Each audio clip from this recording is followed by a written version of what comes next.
তো যদি তাতে কিবা প্ৰব্লেম লাগে তেতিয়াহ'লে মোক সুধিবা হা, বহুত ইম্পৰ্টেণ্ট হয় সেইদিনৰ সেইখিনি বস্তু।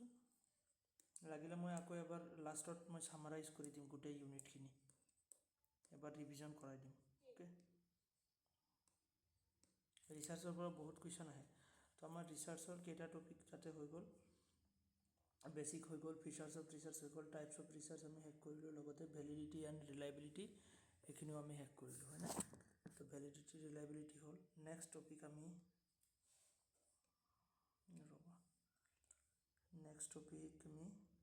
ৰিচাৰ্চ ডিজাইনৰ বিষয়ে চাওঁ। ৰিচাৰ্চ ডিজাইনৰ পৰাও কেতিয়াবা এটা কুৱেশ্যন আহে। অ'কে, ৰ'বা মই এইটো PDF এড কৰি লওঁ।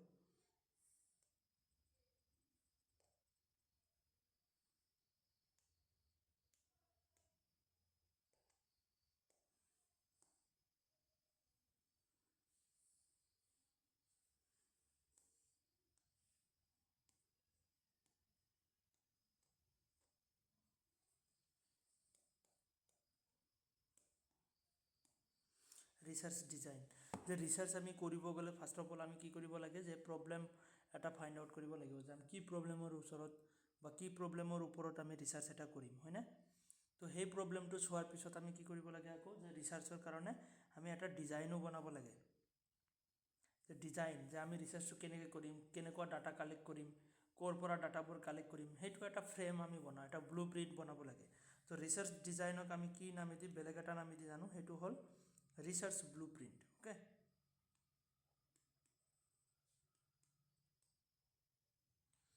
ইয়াক ব্লু প্ৰিণ্ট বুলিও কোৱা হয়, য'ত নেকি গোটেই ৰিচাৰ্চটো কেনেকৈ, প্ৰচেছটো কেনেকৈ আগবঢ়োৱা হ'ব তাৰে এটা মানে ইয়াতে ব্লু প্ৰিণ্ট থাকে, আমি কেনেকৈ আগবাঢ়িম। অ'কে, তো ইয়াক কি বুলি কোৱা হয়, যে এটা ষ্টেণ্ডাৰ্ড ছেট কৰা হয়, যে আমি ৰিচাৰ্চটো কেনেকুৱা ধৰণৰ ৰিচাৰ্চ কৰিম, কেনেকৈ কৰিম, সেইটো এটা ইয়াতে কি কৰা হয়, এটা তেনেকৈ আমি মেজাৰ কৰিলোঁ, তাৰপিছত ব্লু প্ৰিণ্ট বুলি কোৱা হয়। অ'কে, যে আমি কি টাইপছত ৰিচাৰ্চটো কৰিম, কেনেকুৱা টাইপছৰ ৰিচাৰ্চ হ'ব। তো ৰিচাৰ্চ এটা প্লেন আৰু, অ'কে, যে তোমাৰ ৰিচাৰ্চ ডিজাইন বুলি ক'লে যে ৰিচাৰ্চৰ এটা প্লেন আমি কেনেকৈ কৰিম। তো various questions are need to be answered while preparing the plan. Okay, যে বেলেগ ধৰণৰ কুৱেশ্যনখিনি আমি ইয়াতে কি কৰোঁ, যে কেনেকুৱা ধৰণে আমি কুৱেশ্যনৰ প্ৰব্লেম সমূহ বা ৰিচাৰ্চ প্ৰব্লেমসমূহ কেনেকৈ আমি ফাইণ্ড আউট কৰিম। অ'কে, প্ৰব্লেমৰ পৰা আমি তাৰ চলিউশ্যনখিনি কেনেকৈ ফাইণ্ড আউট কৰিম, সেইবোৰ বস্তু। Research plan prescribe the boundaries of research activity and enables the researcher to channel this energies in the right work. তো ইয়াতে কি হয়, যে ৰিচাৰ্চ প্লেন বা ৰিচাৰ্চ ডিজাইন একে কথা হা, ৰিচাৰ্চ প্লেন বা ৰিচাৰ্চ ডিজাইন একে কথা। তো ৰিচাৰ্চ প্লেন বা ৰিচাৰ্চ ডিজাইন বুলি ক'লে এটা প্ৰেছক্ৰাইবড এটা বাউণ্ডাৰী হয়, যে আমি এই বাউণ্ডাৰীখিনিৰ ভিতৰতে আমি ৰিচাৰ্চটো কৰিম, বা এই বাউণ্ডাৰীখিনিৰ ভিতৰতে আমাৰ ৰিচাৰ্চটো হ'ব, মানে এইখিনি এৰিয়াৰ বা এইখিনি টপিক এৰিয়া বা এইখিনি টপিক লৈ কিনে আমি ৰিচাৰ্চটো কমপ্লিট কৰিম। তো তেনেকুৱা এটা কি হয়, বাউণ্ডাৰী আহি যায় of research activity to enables the research to channel his energies in the right work. যাতে আমি যে কিবা এটা ৰিচাৰ্চ কৰি থাকোঁতে যাতে আমি বেলেগ ৱেলৈ আমি গুচি নাযাওঁ, বা বেলেগ এটা টপিকলৈ যাতে গুচি নাযাওঁ, বেলেগ বাউণ্ডাৰী বাহিৰত যাতে গুচি নাযাওঁ, সেইটো কাৰণে আমি এটা বাউণ্ডাৰী এটা ছেট কৰি ল'ব লাগে, যে আমি এইখিনি টপিকক আমি টাচ কৰিম, বা এইখিনি এৰিয়াক আমি টাচ কৰিম। বুজিব পাৰিছানে ৰিচাৰ্চ প্লেনটো কেনেকুৱা ধৰণৰ? তো ইয়াৰে কি হয়, যে হোৱাট ইজ স্কোপ, ৰিচাৰ্চৰ স্কোপ কি স্কোপৰ ভিতৰত থাকিব। Next, what are the objective of the study, ৰিচাৰ্চৰ অবজেক্টিভ কি উদ্দেশ্যত ৰিচাৰ্চটো কৰা হৈ আছে। What are the study, what the study about, okay, is about, যে কি টপিকৰ ওপৰত আমি ষ্টাডি কৰিম। তো সেই বস্তুসমূহ ইয়াতে আহি যায়। অ'কে, তাৰপিছত হোৱাট আৰ দ্য চ'ৰ্চ, ইয়াৰ চ'ৰ্চখিনি কি হ'ব ৰিচাৰ্চৰ কাৰণে। হোৱাট আৰ দ্য চেম্পল, আমি কেনেকুৱা ধৰণৰ চেম্পল কালেক্ট কৰিম। আমি চেম্পল বহুত ধৰণৰ পাওঁ, ইয়াৰ আমি ডিছকাছ কৰিম পিছত, কেনেকুৱা ধৰণৰ চেম্পল, বা হোৱাই দ্য ষ্টাডি ইজ মেড, আমি ৰিচাৰ্চটো কিয় কৰি আছোঁ, এইটো ষ্টাডি আমি কিয় কৰি আছোঁ। তো এই গোটেই বস্তুখিনিৰ এটা কি থাকিব, যে গোটেই বস্তুখিনি এটা ব্লু প্ৰিণ্ট। তো আমি শ্বৰ্টকৈ আমি এটা ডিজাইন বনাই লওঁ, যে আমি ৰিচাৰ্চখিনি এনেকৈ কৰিম। চব বস্তুৰ এটা ডিজাইন থাকে ন, তো সেইটোকে তোমাৰ ৰিচাৰ্চ ডিজাইন বুলি কোৱা হয়। তো ৰিচাৰ্চৰো তেনেকৈ ডিজাইন থাকে। তাৰপিছত হোৱাট আৰ দ্য টেকনিক, কেনেকুৱা ধৰণৰ টেকনিক আমি ইউজ কৰিম। Okay, how data should be processed, আমি প্ৰাইমাৰী ডাটা ল'ম নে ছেকেণ্ডেৰী ডাটা ল'ম, সেই গোটেই বস্তুখিনি ইয়াতে ডিটাৰমাইন কৰা হয়, মানে আমি ছেট কৰি থওঁ প্ৰাইমাৰী ডাটা ল'ম নে ছেকেণ্ডেৰী ডাটা ল'ম। নেক্সট হোৱাট ইজ দ্য কষ্ট, অ'কে, তোমাক কি আছে হোৱাট ইজ দ্য কষ্ট ইনভলভ, কিমান খৰচ হ'ব, আমি ৰিচাৰ্চটো কৰিব গ'লে আমাৰ কেনেকুৱা ধৰণৰ কি খৰচ হ'ব, অ'কে। তাৰপিছত কি আছে যে what kind of data R needed, যে কেনেকুৱা ধৰণৰ ডাটা আমি ৰিচাৰ্চত ইউজ কৰিম, আমাৰ কেনেকুৱা ধৰণৰ ডাটা লাগিব, তো এই গোটেই বস্তুসমূহ ইয়াতে ইনক্লুড কৰা থাকে। তো ৰিচাৰ্চ ডিজাইন বুলি ক'লেতো বুজি পাইছা একচুৱেলি কি হয় ৰিচাৰ্চ ডিজাইন, ক্লিয়াৰ হৈছেনে, কোন বা আছা? আচ্ছা, প্ৰতীক্ষা, লিলি আৰু অফৰোজা, চবে বুজিব পাৰিছানে?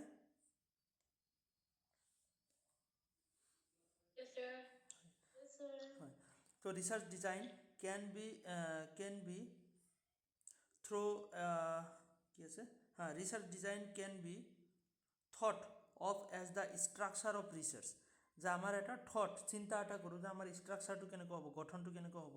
ইট ইজ দ্য গ্লু, এইটো কি বুলি কোৱা হয়, গ্লু বুলি কোৱা হয়, that holds all of the elements in a research project together, যে আমি এটা ৰিচাৰ্চ কৰিব গ'লে কি এলিমেণ্টছ কি বস্তু আমি ইউজ কৰিম তাৰে এটা গ্লু, মানে গ্লুৰ দ্বাৰা কি কৰা হোল্ড কৰি ৰখা হয়, যে এই বস্তুখিনি আমি ডিছকাছ কৰিম বা এইখিনি এৰিয়াৰ ভিতৰত আমাৰ ৰিচাৰ্চটো কমপ্লিট কৰিম, okay. As successful design stems from collaborative process involving good planning and communication, okay, এইবোৰ collaborative process কেনেকুৱা হ'ব, good planning কেনেকুৱা ধৰণৰ এটা ভাল প্লেন এটা কৰিলেহে ভাল ৰিচাৰ্চ এটা হ'ব, okay। তো ৰিচাৰ্চ ডিজাইনটো বহুত ইম্পৰ্টেণ্ট বস্তু হয়। The research design is a comprehensive document which navigates the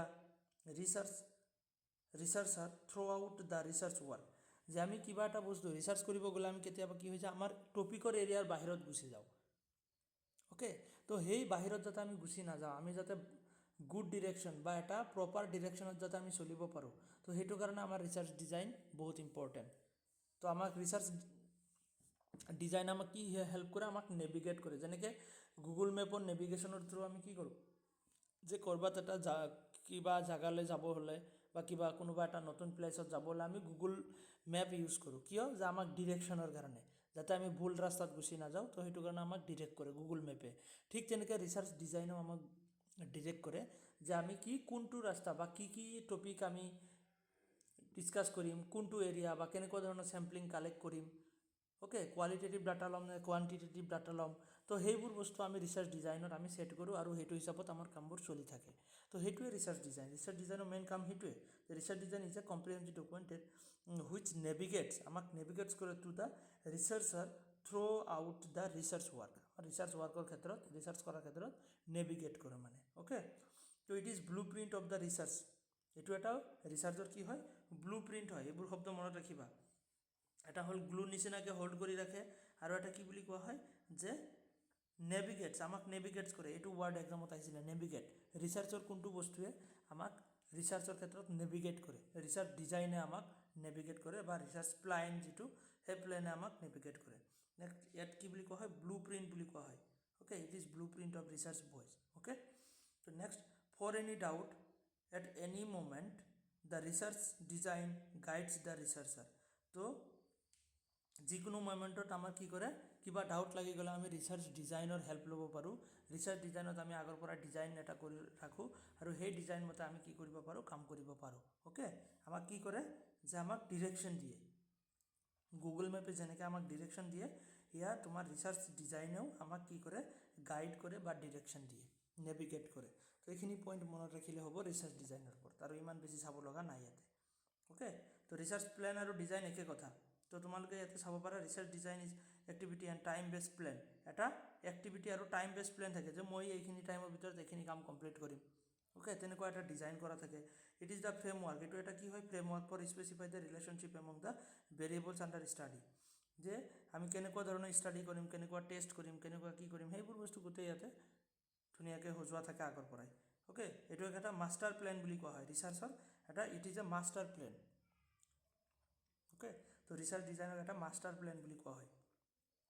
next কি it is also' answer the questions, যে আমি কিছুমান কুৱেশ্যন লৈ কিনে ৰিচাৰ্চটো কৰোঁ আৰু সেই কুৱেশ্যনৰ এনচাৰখিনি আমি ৰিচাৰ্চ ডিজাইনৰ থ্ৰুতে পাই যাওঁ, অ'কে। লাইক যে আমি কুৱেশ্যনখিনি লৈ কিনেহে আমি আগবাঢ়িব লাগিব, আগবাঢ়িলে আমি কি কুৱেশ্যন লৈ কিনে আগবাঢ়িলে মানে আমি এনচাৰ পাম। তো সেই কুৱেশ্যনখিনি আমি ইয়াতে ৰিচাৰ্চ ডিজাইনতে কি কৰোঁ ইনক্লুড কৰি দিওঁ আৰু সেইটো হিচাপত আমি আগবাঢ়ি থাকোঁ। Okay, should the analysis be primary quantitative or qualitative. তো আমি কোৱালিটেটিভ ডাটা ল'ম নে কোৱান্টিটেটিভ ডাটা ল'ম, সেই বস্তুসমূহ আমি আগৰ পৰাই ছেট কৰি দিওঁ বা আগৰ পৰাই টাৰ্গেট এটা লওঁ যে এইটো ৰিচাৰ্চত কোৱালিটেটিভ ডাটা বা কোৱান্টিটেটিভ ডাটাৰ দৰকাৰ হ'ব। তো আমি সেই হিচাপত আমি ডাটাখিনি কালেক্ট কৰোঁ। আমি যাতে কোৱালিটেটিভ ডাটা লাগে তাতে আমি গৈ কিনে কোৱান্টিটেটিভ ডাটা যদি আমি লৈ লওঁ তেতিয়াহ'লে আমাৰ কোনো কামত নাহিব, মিছামিছি ডাটা কালেক্ট কৰা হ'ব। তো সেইটো কাৰণে আমাৰ কি ৰিচাৰ্চ ডিজাইনটো বহুত ইম্পৰ্টেণ্ট। অ'কে, তো ডিজাইন এটা বস্তু এটা তুমি ঘৰ এটা যদি বনাব যোৱা, তো ঘৰটো বনোৱাৰ আগতে তুমি কি কৰিব লাগিব ইঞ্জিনিয়াৰৰ থ্ৰুত বা তেনেকৈ তুমি ডিজাইন এটা বনাই ল'ব লাগে ফাৰ্ষ্টত, যে এনেকুৱা হ'ব, ইয়াতে বেডৰুম হ'ব, ইয়াতে কিটচেন হ'ব, ইয়াতে তোমাৰ গেষ্ট ৰুম হ'ব, কিবা কিবি তেনেকৈ চব বস্তু ইনক্লুড কৰি কিনে একদম ধুনীয়াকৈ সজাই দিয়া হয় নে নহয়? সেইটো হিচাপত মিস্ত্ৰীয়ে কামবোৰ কৰি থাকে। তো সেইটোৱে ৰিচাৰ্চ এটা কৰিব গ'লেও তেনেকুৱা এটা ডিজাইন এক্সপাৰ্টৰ দ্বাৰা বনাই ল'ব লাগে। তুমি আৰু তোমাৰ গাইড মিলি কিনে এটা ডিজাইন বনাবা কেনেকুৱা ধৰণৰ ৰিচাৰ্চটো হ'ব, আৰু সেই ডিজাইন মতে তুমি কামখিনি কৰিলে একদম প্ৰপাৰ কাম হ'ব আৰু তোমাৰ কামবোৰ কষ্ট কৰি কাম কৰা বস্তুখিনি কেতিয়াও কাটিব লগা নহয়। অ'কে, ডিজাইন মতে যদি কৰি থাকা, যে গাইডেও ভাল পাব যে উল্টা পুল্টা বস্তু ইনক্লুড কৰা নাই, আৰু তুমিও কাম কৰি তোমাৰ টাইম ৱেষ্ট নহ'ব। আমাৰ টাইম ৱেষ্ট নকৰাই ৰিচাৰ্চ ডিজাইন এটা ধুনীয়াকৈ বনালে। এইবোৰ মনত ৰাখিবা। তো ইয়াৰে মই কেইটামান পইণ্ট তোমালোকক দি দিওঁ। Features of good research design. ভাল ৰিচাৰ্চ ডিজাইন এটা হ'বলৈ হ'লে কি কি লাগে? Features of good research design, যে ৰিলায়েবিলিটি অফ ডাটা ৰিলায়েবিলিটি লাগিব। অ'কে, এক্সপেৰিমেণ্টেল এৰৰ হ'ব নালাগে, ইনফৰমেশ্যন ইল্ড হ'ব লাগিব, ইনফৰমেশ্যন থ্ৰুত আমি পাব লাগিব, ফ্লেক্সিবিলিটি হ'ব লাগিব আৰু ইকনমিকেল হ'ব লাগিব, পইচা যাতে বহুত বেছি খৰচ হৈ নাযায়। তো এনেকুৱা ধৰণৰ ৰিচাৰ্চ এটা হ'ব লাগিব। বহুত অভাৰ খৰচ যাতে আমি নকৰোঁ ডিজাইনটোত, তেনেকুৱা হ'ব নালাগে। তাৰপিছত ফ্লেক্সিবিলিটি হ'ব লাগে, এনেকুৱা নহয় ডিজাইন এটা বনাই দিছোঁ সেইটোৱে একদম ফিক্স থাকিব, কেতিয়াও আৰু চেঞ্জ কৰিব নোৱাৰোঁ, তেনেকুৱা নহয়। আমি দৰকাৰ পৰিলে পিছলৈ আমি ষ্টাডিৰ ক্ষেত্ৰত আমি তেনেকৈ চেঞ্জ কৰিব পাৰোঁ। অ'কে, তো তেনেকুৱা হ'ব নালাগে। তো আমি ইয়াৰে কেইটামান ফিচাৰ্ছ এড কৰোঁ হা। অবজেক্টিভছখিনি ৰ'বাচোন ইয়াতে আছে নে নাই। চেম্পলিং ডিজাইন, তো parts of research design. Research ডিজাইনৰ কেইটামান পাৰ্টছ আছে, কি কি আছে? চেম্পলিং ডিজাইন, আমি চেম্পলিং কেনেকুৱা কালেক্ট কৰিম? প্ৰাইমাৰী চেম্পলিং, প্ৰবেবিলিটি চেম্পলিং নে ৰেণ্ডম চেম্পলিং ল'ম নে নন ৰেণ্ডম চেম্পলিং ল'ম? চেম্পলিঙৰ টাইপছ আছে বেলেগ বেলেগ, cluster sampling, judgemental sampling. Okay, তো এনেকুৱা ধৰণৰ বহুতকেইটা চেম্পলিঙৰ টাইপছ আছে। তো টাইপছখিনি আমি কোনটো টাইপছ ইউজ কৰিম, তো তাৰো এটা কথা আছে, সেইবোৰ বস্তু আমি ইয়াতে ডিচাইড কৰোঁ। তাৰপিছত কি আছে? অবজাৰভেশ্যন ডিজাইন, আমি ৰিচাৰ্চটো যেতিয়া কৰিব যাম, অবজাৰভেশ্যন বেছ ৰিচাৰ্চ এটা কৰিব গ'লে তেতিয়া আমি অবজাৰভেশ্যনটো কেনেকৈ কৰিম, কেনেকুৱা এনভাইৰমেণ্টত কৰিম। অ'কে, তাৰপিছত কি আছে? ষ্টেটিষ্টিকেল ডিজাইন কেনেকুৱা হ'ব, সেইবোৰ বস্তু, অপাৰেশ্যনেল ডিজাইন। তো এনেকুৱা ধৰণৰ চব বস্তু ইয়াতে আগৰ পৰাই ডিচাইড কৰা হয়, আমাৰ ৰিচাৰ্চটো এনেকুৱা থ্ৰু হ'ব আমাৰ। অ'কে, তো তেনেকুৱা ধৰণৰ। নেক্সট চেম্পলিং ডিজাইন বুলি ক'লে ইয়াতে আমাৰ বেলেগ বেলেগ ধৰণৰ চেম্পলিং। অ'কে, অবজাৰভেশ্যনেল ডিজাইন, এইবোৰ বেছিক বস্তু হয়, তোমালোকে জাষ্ট চাই ল'বা। তো how to create a research design, তো ইয়াৰে তোমাৰ ষ্টেপছ আছে, এই ষ্টেপখিনি বহুত ইম্পৰ্টেণ্ট। ফাৰ্ষ্ট অফ অল আমাৰ consider the aims and the approaches, যে আমি আমাৰ এইম ছেট কৰিব লাগিব। ৰিচাৰ্চত আমি একচুৱেলি কৰিব কি খুজি আছোঁ, কেনেকুৱা ধৰণৰ ৰিচাৰ্চ হ'ব, তো সেই এইমটো আমি ফাৰ্ষ্টত ছেট কৰিব লাগিব। Okay, consider the aim and approach, আমি কেনেকুৱা ধৰণৰ এপ্ৰ'চত আগবাঢ়িম। অ'কে, নেক্সট কি আছে? Choose type of the research design, তো ৰিচাৰ্চ ডিজাইনৰ টাইপছ আছে, তো কোনটো টাইপত আমি যাম। অ'কে, নেক্সট কি আছে? Identify Euro population and the sampling method, যে আমি পপুলেশ্যন লাৰ্জ পপুলেশ্যন ল'ম নে তেনেকুৱা চেম্পলিংটো যে ল'ম, কোনটো চেম্পলিং ল'ম, পপুলেশ্যনৰ লাৰ্জ চেম্পল ল'ম নে স্মল চেম্পল ল'ম, তো সেইবোৰ বস্তু ইয়াতে গোটেই কি কৰা হ'ব? ডিটাৰমাইন কৰা হ'ব। আগৰ পৰা আমি ছেট কৰিব লাগিব যে আমি ডাঙৰ চেম্পল ল'ম নে সৰু চেম্পল ল'ম। অ'কে, তাৰপিছত নেক্সট কি আছে? Choose the data collection method, যে ডাটা আমি প্ৰাইমাৰীলি কালেক্ট কৰিম নে ছেকেণ্ডেৰীলি কালেক্ট কৰিম, তো সেইটো আমি ইয়াতে ছেট কৰি ল'ব লাগিব। নাম্বাৰ 4, ডাটা কালেকশ্যন প্ৰচিজাৰ্ছ, যে ডাটা কালেকশ্যন আমি কেনেকৈ কৰিম, কেনেকুৱা ধৰণৰ প্ৰচিজাৰত ডাটা কালেক্ট হ'ব। ইণ্টাৰভিউৰ থ্ৰুত হ'ব নে তোমাৰ কুৱেশ্যনিয়াৰৰ থ্ৰুত হ'ব নে পাৰ্চনেল ইণ্টাৰভিউৰ থ্ৰুত হ'ব নে তোমাৰ তেনেকুৱা ধৰণৰ বেলেগ বেলেগ ডাটা কালেকশ্যন তোমাৰ মেথড আছে। তো ডাটা কালেকশ্যনটো কি মেথডত হ'ব সেইবোৰ আমি গোটেই পাম ইয়াতে। নেক্সট কি আছে যে ডিচাইড ইউৰ ডাটা এনালাইচিছ ষ্ট্ৰেটেজি। ডাটাটো যে আমি এনালাইচিছ কৰিম, তো ডাটা এনালাইচিছ ষ্ট্ৰেটেজিটো কেনেকুৱা ধৰণৰ হ'ব। তো এই গোটেইবোৰ বস্তু তোমাৰ ৰিচাৰ্চ ডিজাইনৰ ভিতৰতে ইনক্লুড হৈ থাকে। যে ৰিচাৰ্চ ডিজাইন আমি এটা বনাব গ'লে এই বস্তুবোৰ আমি গোটেই ফিক্স কৰিলোঁ যে মোৰ ৰিচাৰ্চত এইটো ডিজাইন বা এইটো এপ্ৰ'চ ষ্টাৰ্ট কৰিম, ইয়াতে লাৰ্জ চেম্পল ল'ম, ইয়াতে ৰেণ্ডম চেম্পলিং ইউজ কৰিম, ইয়াতে আমি ইণ্টাৰভিউ থ্ৰুত ডাটা কালেক্ট কৰিম। সেইবোৰ বস্তু আমি গোটেই ফাৰ্ষ্টত ডিজাইনতে ৰিচাৰ্চৰ কাম ষ্টাৰ্ট কৰাৰ আগতে আমি ডিজাইনটো বনাই ল'ব লাগে। আৰু ডিজাইন নোহোৱাকৈ আমি গৈ থাকিলে আমাৰ বহুত টাইম ৱেষ্ট হয়। অ'কে, তো তেনেকুৱা ধৰণৰ হয়। তো ইয়াতে কনচিডাৰ ইউৰ এইম এণ্ড এপ্ৰ'চেছ। তো এপ্ৰ'চ বুলি ক'লে ইয়াতে কোৱান্টিটেটিভ এপ্ৰ'চ বুলি আহে আৰু এটা কোৱালিটেটিভ এপ্ৰ'চ বুলি আহে। কোৱান্টিটেটিভ এপ্ৰ'চ মানে কেনেকুৱা ধৰণৰ, আমি কোৱান্টিটি নাম্বাৰ ইউজ কৰিম ৰিচাৰ্চত নে তেনেকৈ কোৱালিটি ইউজ কৰিম। তো তেনেকুৱা কোৱালিটেটিভ ৰিচাৰ্চ কোৱান্টিটেটিভ এনেকৈ আমি গম পাইছিলোঁ হয়নে। ৰিচাৰ্চৰ মেথডত কোৱালিটেটিভ মেথড বা কোৱান্টিটেটিভ মেথড। কোৱালিটেটিভ মেথড বুলি ক'লে কোৱালিটি গুণচুন আমি চাওঁ, এটা বস্তু কিমান ভাল কিমান বেয়া সেইবোৰ বস্তু আমি চাওঁ। আৰু কোৱান্টিটেটিভ বুলি ক'লে যাতে নাম্বাৰ, যে বস্তুটো কিমান সংখ্যক আছে বা কেনেকুৱা ইহঁতৰ নাম্বাৰৰ ওপৰত বেছ কৰি কিনে আমি ডাটা কৰোঁ, ৰিচাৰ্চ কৰোঁ হয়নে। তো তেনেকুৱা ধৰণৰ। তো ইয়াতে তোমাৰ ৰিচাৰ্চ ডিজাইনত এনেকৈ চুজ এ টাইপ, যে এক্সপেৰিমেণ্টেল ৰিচাৰ্চ হ'ব, তোমাৰ ৰিচাৰ্চটো কেনেকুৱা ধৰণৰ হ'ব, যে এক্সপেৰিমেণ্টেল হ'ব নে তোমাৰ কোৱাছি এক্সপেৰিমেণ্টেল হ'ব নে ৰিলেশ্যনেল হ'ব না ডেছক্ৰিপটিভ ৰিচাৰ্চ হ'ব। ৰিচাৰ্চৰ আমি বহুতকেইটা মেথড পঢ়িছোঁ, আগতে পাই আহিছোঁ হয়নে ৰিচাৰ্চৰ টাইপছৰ লগতে। তো সেই মেথডখিনিৰ ভিতৰত কোনটো মেথড আমি ইউজ কৰিম। তো মেথডখিনি ইয়াতে আৰু মই ডেছক্ৰাইব কৰা নাই। এক্সপেৰিমেণ্টেল মেথডত আমি কজেল ৰিলেশ্যনশ্বিপ চাওঁ হয়নে নহয়, যে কজ আৰু ইফেক্টৰ মাজত কি ৰিলেশ্যন আছে। কোৱাছি এক্সপেৰিমেণ্টেল বুলি ক'লে সেইটো হাফ এক্সপেৰিমেণ্টেল, ফুল্লি এক্সপেৰিমেণ্টেল নহয়। আকৌ তোমাৰ ৰিলেশ্যনেল মানে দুটা বস্তুৰ মাজতে ৰিলেশ্যন কেনেকুৱা ধৰণৰ সেইটো বস্তু চাওঁ। ডেছক্ৰিপটিভ ৰিচাৰ্চ বুলি ক'লে বস্তু এটা যেনেকৈ আছে তেনেকৈ আমি ডেছক্ৰাইব কৰোঁ। তেনেকুৱা বহুতকেইটা মেথড আছে আৰু সেই মেথডসমূহৰ ভিতৰত আমি কোনটো মেথড ইউজ কৰিম, তো সেইটো হ'ব আমাৰ কি যে মেথড। অ'কে, নেক্সট আমাৰ কি আছে যে choose the type of the research design. আমি কেনেকুৱা ধৰণৰ কেছ ষ্টাডি ৰিচাৰ্চ কৰিম নে তোমাৰ এথনোগ্ৰাফিকেল ৰিচাৰ্চ কৰিম। কেছ ষ্টাডি ৰিচাৰ্চ মানে এটা টপিকৰ ওপৰত ইনডেপ্থ তেনেকৈ কেছ এটা প্ৰব্লেম এটা লৈ তাৰ ওপৰত ষ্টাডি কৰা, অবজাৰভেশ্যন কৰা।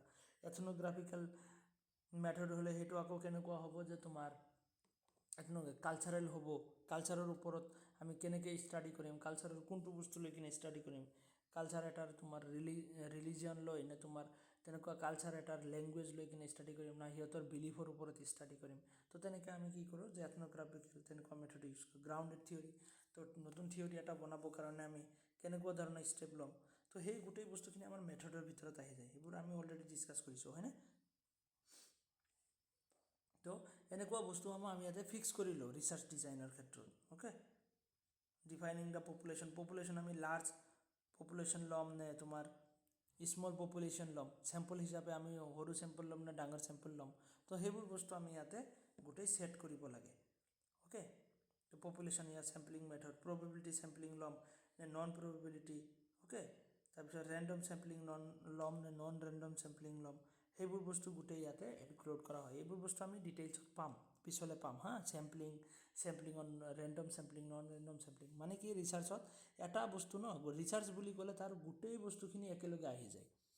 তো সেইটো কাৰণে আমি এটা পাৰ্ট পঢ়িব গ'লে আৰু এটা পাৰ্টৰ বস্তু ইয়াতে ইনক্লুড হৈ যায়। কিছুমান বস্তু এনেকুৱা আছে যিবোৰ আমি আগতে পাই আহিছোঁ, কিছুমান আছে আমি পোৱাই নাই, সেইখিনি আমি পিছলৈ পাম। যেতিয়া অভাৰঅল গোটেইখিনি আমি পঢ়িম ন, তেতিয়া একদম ভালকৈ আমি আৰু বুজি পাম।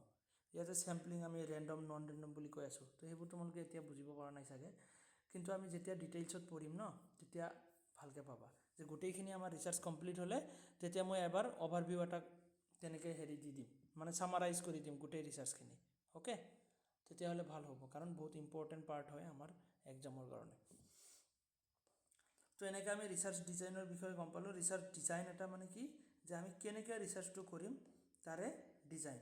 একদম লাষ্টত মই কেইটামান পইণ্ট লিখি দিছোঁ হা, এইটো চাব ৰ'বচোন।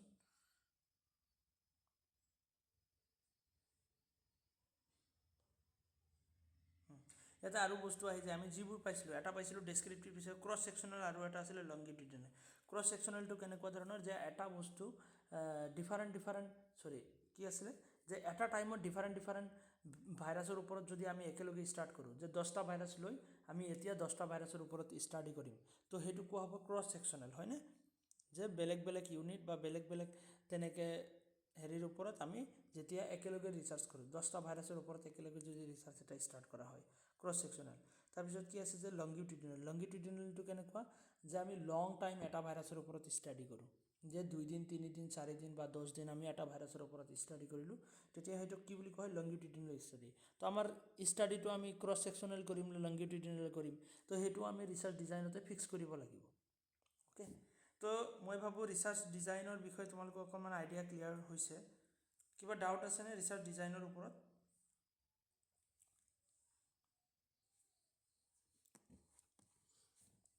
কোন কোন আছা ছাৰ বুজি পাইছোঁ পাইছা বাকী তোমালোকে পাইছানে আফৰোজা আৰু লিলি তোমালোক বুজিব পাৰিছা হয় কিবা ডাউট লাগিলে লিলি পাইছা হয় ঠিক আছে তো ইয়াতে মই কেইটামান পইণ্ট লিখি দিওঁ যিখিনি নেকি এক্সামত আহিছিলে অলৰেডি হা তো এটা এটাকৈ লিখি দিওঁ মই এটা হ'ল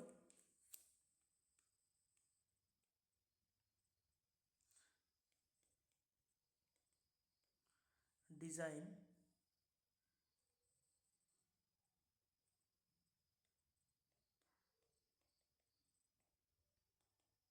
navigate or direct us in research okay এটো আৰু এটা নাম হ'ল ৰিচাৰ্চ ডিজাইনৰ আৰু এটা নাম হ'ল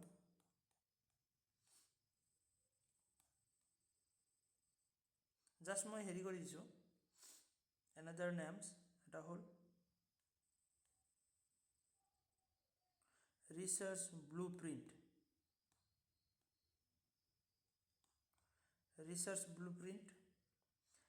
ইয়াক আৰু এটা নামেদি জনা যায় সেইটো হ'ল ৰিচাৰ্চ প্লেন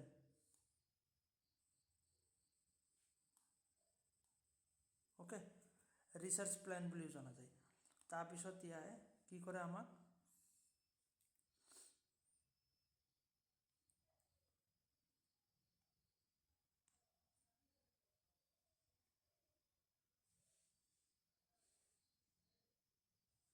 এক সেকেন্ড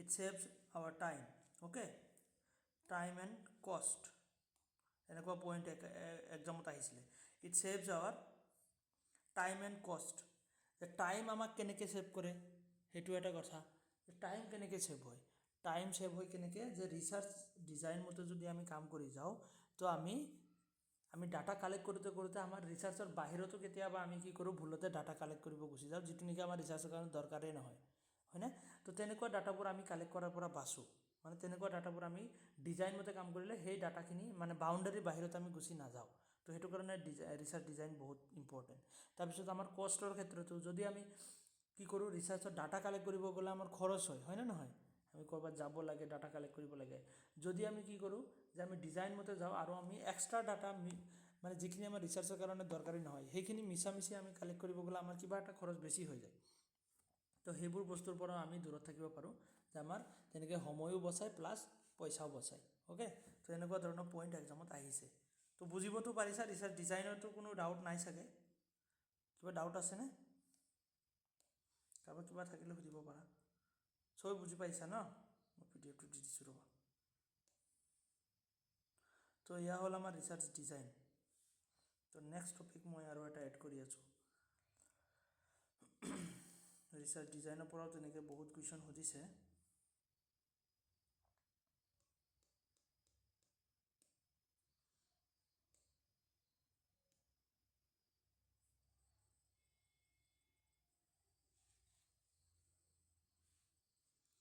ৰিচাৰ্চ ডিজাইন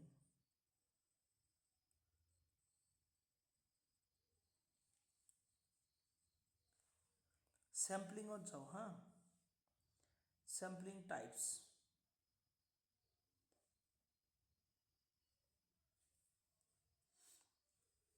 এক ছেকেণ্ড আমি আজি চেম্পলিংটো চাওঁ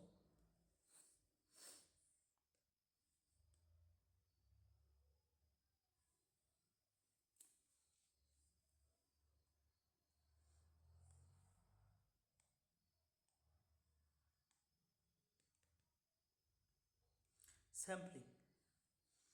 তো স্যাম্পলিং কি হয়,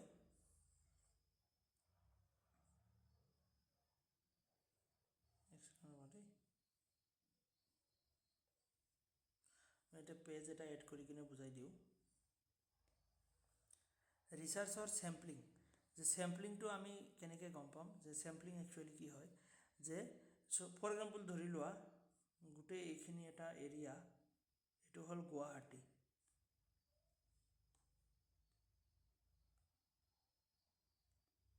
এইটো গুৱাহাটী এৰিয়া হয় ধৰি লোৱা, এইটো গুৱাহাটী চিটিৰ এটা এৰিয়া।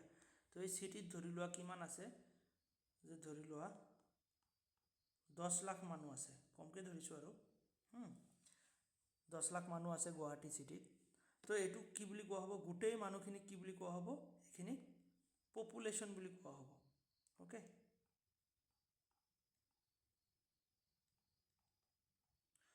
গোটেই মানুহখিনি গুৱাহাটীত যিখিনি মানুহ আছে ন, তো পপুলেশ্যন বুলি কোৱা হ'ব। তো পপুলেশ্যন ইকুৱেল টু 100%, যিখিনি গোটেই মানুহ আছে সেইখিনি মানুহ, গোটেই মানুহখিনিক পপুলেশ্যন বুলি কোৱা হয়। তো আমি যেতিয়া ৰিচাৰ্চ কৰিম, তো গোটেই মানুহখিনিৰ ওপৰত আমি 10 লাখ মানুহৰ ওপৰত ৰিচাৰ্চ এটা কৰিব পাৰিমনে? নোৱাৰোঁ। 10 লাখ মানুহৰ ওপৰত ৰিচাৰ্চ কৰিব গ'লে আমাৰ গোটেই জীৱন গুচি যাব, ৰিচাৰ্চ শেষ নহ'ব। তো সেইটো কাৰণে আমি কি কৰোঁ, ইয়াৰ পৰা কেইজনমান মানুহক আমি চিলেক্ট কৰি কিনে ৰিচাৰ্চ এটা কৰিম। যে আমি কেনেকুৱা ধৰণৰ ৰিচাৰ্চ কৰিম, যে গুৱাহাটীত যিখিনি মানুহ এতিয়া মানে 100 বছৰ ক্ৰছ কৰি জীয়াই আছে, মানে যাৰ এইজ তোমাৰ 100 বছৰৰ ওপৰত আছে, সেইখিনি মানুহৰ ওপৰত আমি ৰিচাৰ্চ কৰিব লাগে।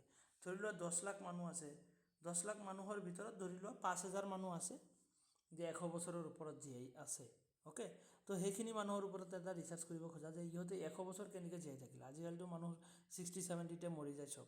তো 100 বছৰ কেনেকৈ জীয়াই আছিলে, তো ইহঁতৰ লাইফ ষ্টাইলটো কেনেকুৱা, কি খায়, কি পিন্ধে, কেনেকুৱা ধৰণৰ লাইফ ষ্টাইল, হয়নে? তো সেইবোৰৰ ওপৰত ৰিচাৰ্চ এটা কৰিব খুজি আছা। তো সেইটো কাৰণে তো এই গোটেই পপুলেশ্যনখিনিৰ ওপৰত আমি ৰিচাৰ্চ কৰিব পাৰিমনে? নোৱাৰোঁ। তাৰ কাৰণে আমি কি কৰিম, যে ইয়াৰ পৰা অকণমান পাৰ্ট আমি চিলেক্ট কৰিম, ইমানখিনি, যে গোটেই এৰিয়াখিনিৰ ভিতৰত আমি জাষ্ট ইমানখিনি পাৰ্ট এটা চিলেক্ট কৰিম, যিখিনি কি বুলি কোৱা হ'ব, চেম্পলিং ফ্ৰেম। যে এইটো কি, যে আমি চিলেক্ট কৰিম এইখিনি মানুহ। অ'কে, তো এইখিনি মানুহ যে চিলেক্ট কৰিলোঁ, তো এইখিনি মানুহৰ ভিতৰত যে আমি গোটেইখিনি মানুহে পাম, লগ পাম, তেনেকুৱাও নহয়। চেম্পলিং মানে কি, আমি চেম্পল হিচাপে ৰিচাৰ্চত যাতে ইউজ কৰিব পাৰোঁ। তো এইখিনি মানুহ মই চিলেক্ট কৰিলোঁ, বাট এইখিনি গোটেই মানুহক মই লগ নাপাওঁ। ইয়াতে ধৰি লোৱা 10 লাখৰ পৰা আমি ইয়াতে 1000 মানুহ ল'লোঁ, 10 লাখৰ পৰা এইখিনি মানুহ ল'লোঁ। তো এইখিনি মানুহ আমি কি কৰিলোঁ, যে চিলেক্ট কৰিলোঁ, চিলেকশ্যন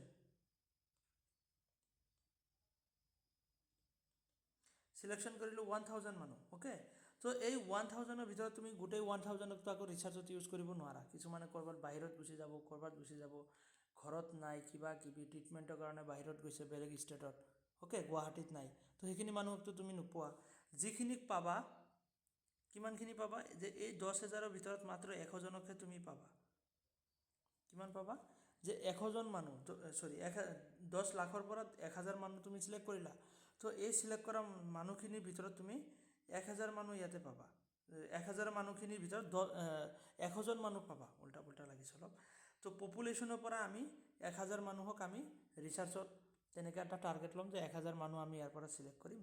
আৰু তাৰ পৰা তুমি 1000 মানুহ তুমি চিলেক্ট কৰিলে কিন্তু তুমি নোপোৱা। তো তাৰ ভিতৰত তুমি মাত্ৰ 100জন মানুহ পাবা। কিমান, যে এই 100 মানুহখিনি তুমি তাৰে ভিতৰৰ পৰা তুমি ৰিচাৰ্চৰ কাৰণে পালা। তো এইখিনি যিখিনি কি হয়, যে একচেচিবল, যে তুমি গৈ কিনে লগ পাবা এইখিনি মানুহক, তুমি একদম ফিক্স। তো সেইখিনি কোৱা হ'ব চেম্পলিং ফ্ৰেম। এইটো কি বুলি কোৱা হ'ব, চেম্পলিং ফ্ৰেম। যে তুমি জানা যে এই 100জন মানুহ, তুমি এই 1000 মানুহ যে তুমি এটা টাৰ্গেট লৈছা, তাৰ ভিতৰত এই 100জন মানুহে তুমি লগ পাবা। বাকী 900 মানুহ কিবা ৰিচাৰ্চত আকৌ আহিব নোখোজো, কিবা বাহিৰত গুচি গৈছে, ক'ৰবাত আছে, কিবা কিবি ব্যস্ত। তো সেইবোৰ বাহানা চাহানা দি কিনে গুচি যাব। তুমি তাৰ ভিতৰতে তুমি মাত্ৰ 100জন মানুহ পাবা, যিখিনি আমাৰ কাৰণে কি হয়, একচেচিবল। এইখিনি কি বুলি কোৱা হয়,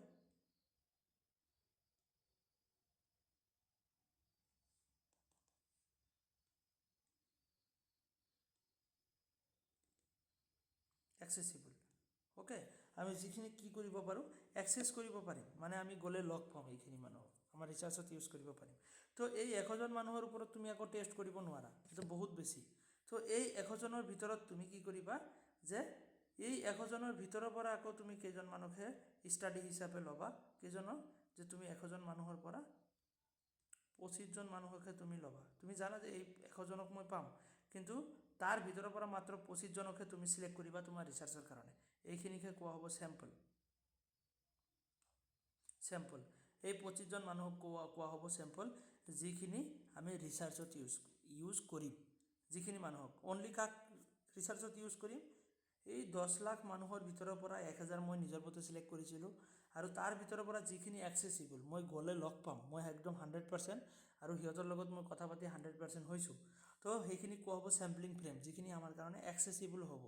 আৰু সেই এক্সেচিবল 100 মানুহৰ ওপৰত আমি ৰিচাৰ্চ কৰিব নোৱাৰোঁ, তো আমি তাৰ পৰা মাত্ৰ 25জন মানুহ চিলেক্ট কৰিম। অ'কে, তো সেই 25জন আমি আমাৰ নিজৰ ইচ্ছামতেও কৰিব পাৰোঁ, বা 100জন মানুহৰ নাম আমি লিখি কিনে আমি এটা বক্সত থৈছোঁ, আৰু তাৰ পৰা আমি এটা এটাকৈ চব মিক্স কৰি দি তাৰ পৰা আমি ৰেণ্ডমলি উঠাব পাৰিম, যে 25টা মানুহৰ নাম আমি এটা এটাকৈ উঠাম। কেনেকৈ যে সেইটো মোৰ ইচ্ছামতে নুঠাওঁ, যে বক্সত 100জন মানুহৰ নাম লিখি কিনে ৰাখিছোঁ, মিক্স কৰি দিছোঁ, এয়া লটাৰী খেল যে হয় তেনেকুৱা, তাৰ পৰা 25টা নাম উঠাইছে, যাৰ যাৰ উঠিব সেইখিনিক আমি ৰিচাৰ্চত ইউজ কৰিম। তো সেইটো হ'ব তোমাৰ ৰেণ্ডম চেম্পলিং। অ'কে, সেইটো কি বুলি কোৱা হ'ব, আমি যে একদম মিক্স কৰি কিনে ল'ম, তো ইয়াতে চবৰ চিলেক্ট হোৱাৰ চান্স ইকুৱেল, তুমিও চিলেক্ট হ'ব পাৰা, ময়ো হ'ব পাৰোঁ, বেলেগো হ'ব পাৰে, মানে কাৰো 100% নাই, কাৰো মানে হেৰিও নাই, তাতে চবৰে ইকুৱেল চান্স থাকে। তো সেইটো কোৱা হয় তোমাৰ কি ৰেণ্ডম চেম্পলিং, ৰেণ্ডমলি চিলেক্ট কৰা হয় আৰু চবৰে ইকুৱেল চান্স থাকে। আৰু এটা হ'ল তোমাৰ নন ৰেণ্ডম চেম্পলিং। তো সেইটো কাক কোৱা হয়, যে তুমি 25জন মানুহ তোমাৰ মতে চিলেক্ট কৰিলা, যে এইজন মানুহক ল'ম, এইজনক ল'ম, ইয়াতে কোনো হেৰি নাই, তুমি নিজৰ ইচ্ছামতে 25জন মানুহক লৈ লৈছা, তো সেইটো কোৱা হ'ব নন ৰেণ্ডম চেম্পলিং। বুজিব পাৰিছানে? পপুলেশ্যন কি বস্তু হয়, পপুলেশ্যন গোটেই মানুহখিনিক পপুলেশ্যন বুলি কোৱা হয়, তাৰ পৰা যিখিনি আমি চিলেক্ট কৰিম, তো চিলেকশ্যন এৰিয়া বুলি কোৱা হয়, সেইখিনি চিলেকশ্যন এৰিয়া বুলি কোৱা হয়, যে আমি এইখিনি মানুহক লৈ কিনে ইয়াৰ ভিতৰৰ পৰা ৰিচাৰ্চৰ কাৰণে চেম্পল ল'ম, আৰু তাৰে ভিতৰত যিখিনি আমাৰ কাৰণে এক্সেচিবল হয় সেইখিনি কোৱা হয় তোমাৰ চেম্পলিং ফ্ৰেম, যে এইখিনি আমাৰ কাৰণে একদম 100% আমি এইখিনি ইউজ কৰিব পাৰিম, এইখিনি মানুহ আমাৰ লগত থাকিব ৰিচাৰ্চৰ ক্ষেত্ৰত, তো সেইখিনি কোৱা হয় তোমাৰ চেম্পলিং ফ্ৰেম। আৰু যিখিনিক একচুৱেল ষ্টাডিৰ কাৰণে ল'বা, যে মই ৰিচাৰ্চত এই কেইজন মানুহকহে মই ৰিচাৰ্চত লগাম, বা ৰিচাৰ্চৰ ক্ষেত্ৰত এইকেইজন মানুহক মই ইউজ কৰিম, তো সেইকেইটা হ'ব তোমাৰ চেম্পলিং। অ'কে, সেইখিনি চেম্পল বুলি কোৱা হয়, চেম্পল। আৰু চেম্পলিং বুলি ক'লে সেই মানুহখিনিক চিলেকশ্যন যে কৰিলা সেইটোৱে চেম্পলিং। চেম্পল বুলি ক'লে যে এটা এটা মানুহক চেম্পল বুলি কোৱা হ'ব, যে ইয়াতে 25জন মানুহ লৈছা না, 25টা মানুহ 25টা চেম্পল বুলি ক'ব পাৰি আমি। আৰু এই চেম্পল লোৱাৰ যিটো প্ৰচেছ, তুমি যে এই ইমান ডাঙৰ প্ৰচেছ এটাত গ'লা, তো সেইটোকে কোৱা হ'ব তোমাৰ চেম্পলিং। অ'কে, ক্লিয়াৰ হৈছেনে বস্তু? চবৰে ক্লিয়াৰ হৈছেনে? লিলি, আফৰোজা, প্ৰতীক্ষা? অ'কে, কিবা ডাউট লাগিলে ক'বা, এইবোৰ টেকনিকেল বস্তু হয়, তো আমাৰ ক্লিয়াৰ হ'ব লাগিব। ৰিচাৰ্চত কুৱেশ্যন তোমাৰ আণ্ডাৰষ্টেণ্ডিঙৰ পৰাহে হ'ব, বুজিছেনে? তোমাৰ কাৰণে এইখিনি বহুত ইম্পৰ্টেণ্ট।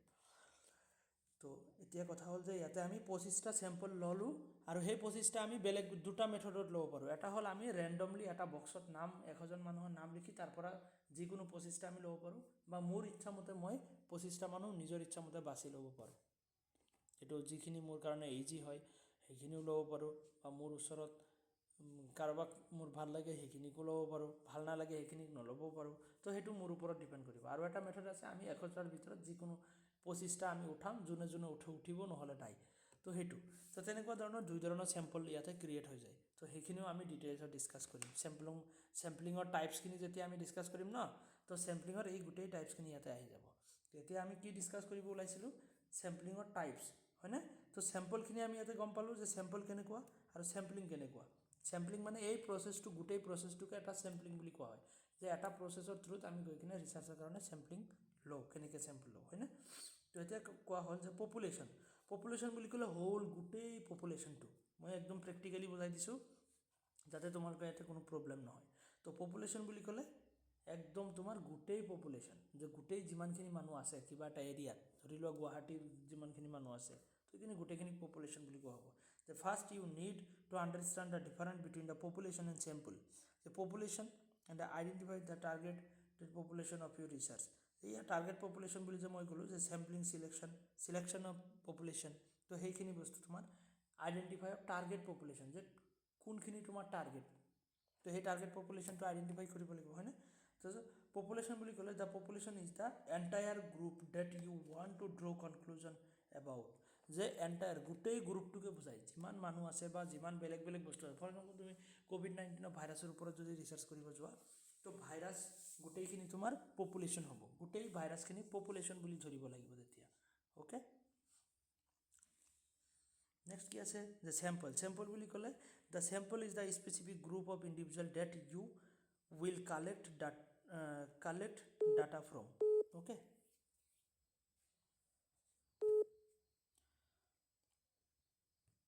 ৰ'বাচোন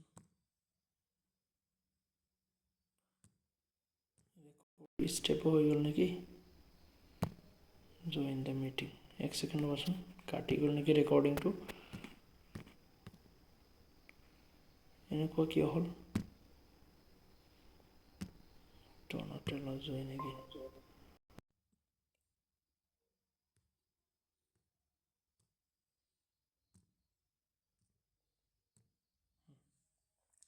তো ইয়া হ'ল তোমাৰ পপুলেশ্যন মানে এণ্টায়াৰ পপুলেশ্যন এণ্ড চেম্পল মানে যিখিনি আমি লাষ্টত একদম একচুৱেল ষ্টাডিৰ কাৰণে চিলেক্ট কৰোঁ সেইখিনিয়ে তোমাৰ চেম্পল বুজিব পাৰিলা the sample is the specific group of individual that you will collect data from য'ৰ পৰা তুমি ডাটা কালেক্ট কৰিবা তুমি যে ষ্টাডিৰ কাৰণে ল'লা সেই 25জন মানুহ সেই 25জন কিয় লৈছা তুমি তাৰ পৰা ডাটা কালেক্ট কৰিবৰ কাৰণে লৈছা তো সিহঁতৰ পৰা তুমি কিবা সুধিবা সিহঁতৰ পৰা তুমি সেই বুঢ়া যে 100জন মানুহ যে তোমাৰ আছে 100 বছৰ জীয়াই থকা মানুহখিনি যে আছে তো সেই 100 বছৰ জীয়াই থকা মানুহখিনিৰ ভিতৰত তুমি 25টা মানুহক লৈছা আৰু সেই 25জনকে তুমি কুৱেশ্যন সুধিবা আপোনালোকৰ লাইফ ষ্টাইল কেনেকুৱা কি খায় কি পিন্ধে কি এক্সাৰচাইজ কৰে যে ইমান বছৰ জীয়াই আছে তো সেইবোৰ বস্তুৰ কাৰণে তুমি ডাটা কালেক্ট কৰিবা সেই 25জন মানুহৰ পৰাহে তো সেইখিনি কোৱা হ'ব চেম্পল একদম ক্লিয়াৰ হৈছেনে বস্তুখিনি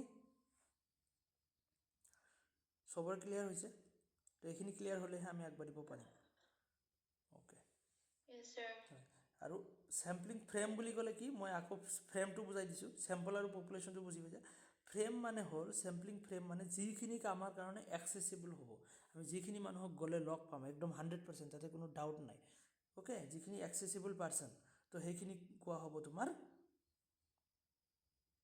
চেম্পলিং ফ্ৰেম অ'কে তো পপুলেশ্যন ভাৰ্চেছ চেম্পলিং ফ্ৰেম এইখিনি তোমালোকে বস্তুখিনি চাই ল'বা অ'কে চেম্পলিং ফ্ৰেম তোমাৰ বা চেম্পল ইয়া পপুলেশ্যন কি হয় চেম্পল কি হয় এইখিনি অলৰেডি তোমালোকৰ ক্লিয়াৰ হৈছে তোমালোকে চাই ল'বা অ'কে মই গোটেই ইয়াতে ধুনীয়াকৈ বুজাই দিছোঁ মেথড অফ চেম্পলিং তো চেম্পলিঙৰ দুটা মেথড আছে এটা হ'ল প্ৰবেবিলিটি চেম্পলিং আৰু এটা হ'ল নন প্ৰবেবিলিটি চেম্পলিং আৰু নন প্ৰবেবিলিটি চেম্পলিং এক ছেকেণ্ড মানে মুচি দি ৰ'বাচোন চৰি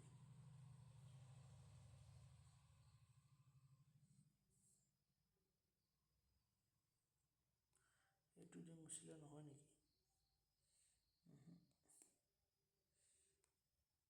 এক ছেকেণ্ড ৰ'বা দেই এইখিনি মই অকণমান মুচি দিওঁ বেছি হেৰি হৈ আছে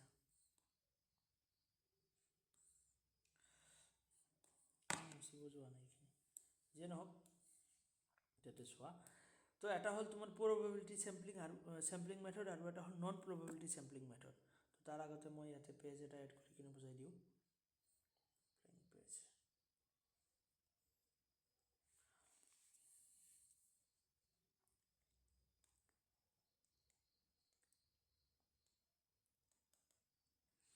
চেম্পলিং যে আছে তোমাৰ চেম্পলিংটো আমাৰ দুটা টাইপছৰ ভিতৰত আহি যায় এটা হ'ব প্ৰবেবিলিটি আৰু এটা নন প্ৰবেবিলিটি অ'কে এইটো কোৱা হ'ব প্ৰবেবিলিটি আৰু এইটো হ'ব non probability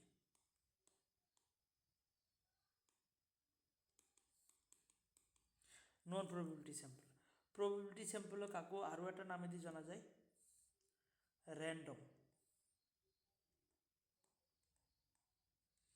random sampling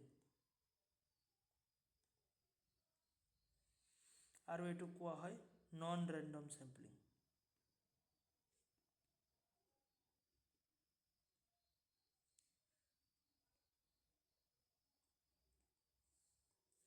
okay, তো probability sampling কোৱা হয় তোমাৰ ৰেণ্ডম চেম্পলিং, আৰু এটা কোৱা হয় তোমাৰ non random sampling. Non probability sampling যিটো হয় ন, সেইটো কোৱা হয় নন ৰেণ্ডম চেম্পলিং।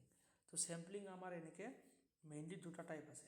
তো probability sampling কাক কোৱা হ'ব, মই অকণমান আগতে যে ক'লোঁ যে তুমি এনেকুৱা বক্স এটা লৈছা, এনেকুৱা বক্স এটা আছে, বক্সৰ ভিতৰত 100টা মানুহৰ নাম কাগজত লিখিছা, লিখি কিনে ইয়াতে 100টা মানুহৰ কাগজৰ নাম লিখি কিনে ইয়াতে এনেকৈ থৈ দিছা, থৈ কিনে তুমি গোটেই মিক্স কৰি দিছা, দি কিনে তুমি দেখা নোপোৱা যে তাতে নামখিনি কাৰ কাৰ আছে, লটাৰী মেথড যেনেকুৱা। তো তাৰ পৰা তুমি অনলি কি কৰিছা, ইয়াতে 25টা মানুহ তুমি নাম উঠাইছা, তুমি নাজানা তুমি কাক কাক উঠাইছা, কাৰণ ইয়াতে মিক্স কৰি দিলে তুমি গমেই নাপাবা। এনেকৈ মোহৰি কাগজখিনি তুমি যদি ইয়াতে সোমাই দিয়া, দি কিনে আকৌ মিক্স কৰি লৈ লোৱা, তুমি গমেই নাপাবা যে কোন কোন আহিছে, হয়নে? তো সেইটো কোৱা হ'ব তোমাৰ ৰেণ্ডম চেম্পলিং বা probability sampling। ৰেণ্ডম চেম্পলিং বা probability sampling চেম। তো ৰেণ্ডম চেম্পলিং বা probability sampling সেইটোৱে হ'ব য'ত নেকি তুমি গম নোপোৱা যে তুমি কাক কাক চিলেক্ট কৰিছা। তো 100জন মানুহৰ পৰা তুমি 25টা মানুহ এনেকৈ চিলেক্ট কৰিব পাৰা। অ'কে, যে 100জনৰ পৰা 25টা তুমি এনেকৈ চিলেক্ট কৰিব পাৰা, এইটো হ'ব তোমাৰ probability sampling বা ৰেণ্ডম চেম্পলিং। আৰু এটা হ'ব নন ৰেণ্ডম চেম্পলিং বা নন probability sampling। তো নন ৰেণ্ডম বা নন probability sampling কোনটো হ'ব জানানে, যে যিটো চেম্পলিঙত তোমাৰ কি হয় যে তুমি নিজে নিজে চিলেক্ট কৰিছা, এনেকুৱা বক্স চক্সত একো ৰাখা নাই, ইয়াতে ধৰি লোৱা 100 মানুহ আছে, তো 100ৰ পৰা তুমি 100 মানুহৰ ভিতৰত তুমি এইকেইজনক চিনি পোৱা, এনেকৈ এইখিনিকে তুমি ইয়াতে ৰিচাৰ্চ হিচাপে লৈছা, তোমাৰ ৰিচাৰ্চ হিচাপে ইয়াতে এনেকৈ লৈ লৈছা, এইখিনি মানুহ চিনাকি বা তোমাৰ ভাল পোৱা মানুহ, তো সেই ভাল পোৱা মানুহখিনিক তুমি চেম্পল হিচাপে লৈছা। তাৰমানে কি, এইটো নন probability। নন probability কিয়, যে probability ইয়াতে চবৰে নাই, চবৰে ইকুৱেল চান্স নাই, বাট ইয়াতে probability চেম্পলিঙত চবৰে ইকুৱেল চান্স থাকে, যে তুমিও চিলেক্ট হ'ব, ময়ো চিলেক্ট হ'ব পাৰোঁ বা বেলেগ এজনো চিলেক্ট হ'ব পাৰে, কাৰণ তাত কোন কোন মিক্স হৈ আছে, গোটেই মানুহখিনি মিক্স হৈ আছে, তাৰ পৰা যিকোনো এজন চিলেক্ট হ'ব পাৰে। তো ইয়াতে আমাৰ কি থাকে, আৰু এটা পেজ এড কৰি দিওঁ। তো এইটো চেম্পলত probability চেম্পলিঙত কি হ'ব, আমাৰ কি হ'ব, এটা পইণ্ট হ'ব ইকুৱেল চান্স,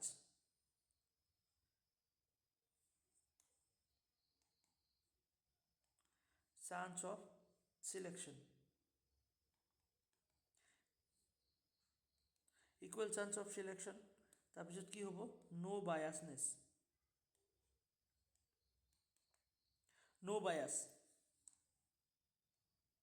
ইয়াতে কোনোজনৰ বায়াছনেছ নাই, পক্ষপাতিত্ব নহয়, ইয়াতে যিকোনো এজন চিলেক্ট হ'ব পাৰে, চবৰে ইকুৱেল চান্স থাকে, কাৰো মানে চান্স কম থাকে এনেকুৱা নাইয়ে, চবকে আমি মিক্স কৰি দিছোঁ, যিকোনো 25জন চিলেক্ট হ'ব ইয়াতে, হয়নে নহয়? তো এনেকুৱা ধৰণৰ, তো ইয়াতে ইকুৱেল চান্স থাকে, প্লাছ কি থাকে, কোনো ধৰণৰ বায়াছনেছ নাথাকে। আৰু এইটো নন probabilityত কি হয় জানানে, ইয়াতে আমাৰ বায়াছনেছ আহি যায়, এইটো ইকুৱেল চান্স, নো ইকুৱেল চান্স, নো ইকুৱেল চান্স, কোনোজনে ইকুৱেল চান্স নাই, কাৰণ যাক ভাল লাগে আমি তাক চিলেক্ট কৰিছোঁ। তাৰপিছত নেক্সট পইণ্ট আমাৰ কি হ'ব, যে ইয়াতে বায়াছনেছ, ইয়াতে বায়াছনেছটো আহি যায়, এইটো কি বুলি কোৱা হয়, বায়াছ বুলি ক'ব পাৰি আমি। তো ইয়াতে আমাৰ বায়াছনেছটো আহি যায়। তো গম পালা, চেম্পল আমাৰ দুই ধৰণৰ, probability sampling আৰু নন probability sampling, মেইনলি দুটা টাইপ, আৰু ইয়াৰে এটাৰে তিনিটা বা পাঁচটা টাইপছ আছে। probability sampling-ৰো 5টা টাইপ, নন probability sampling-ৰো 5টা টাইপ আছে। ওকে, তো আমি সেইখিনি আমি ডিটেইলছত পাম এতিয়া।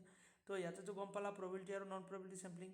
probability sampling-ত তোমাৰ ইকুৱেল চান্স থাকে, চবৰে চিলেক্ট হোৱাৰ ইকুৱেল চান্স থাকে, বাট ইয়াতে আৰু কি থাকে, যে বায়াছনেছ হোৱাৰ কোনো চান্স নাই, এইটো চবতছে ভাল যেন লাগে আমাক যে probability বা ৰেণ্ডম চেম্পলিংটো।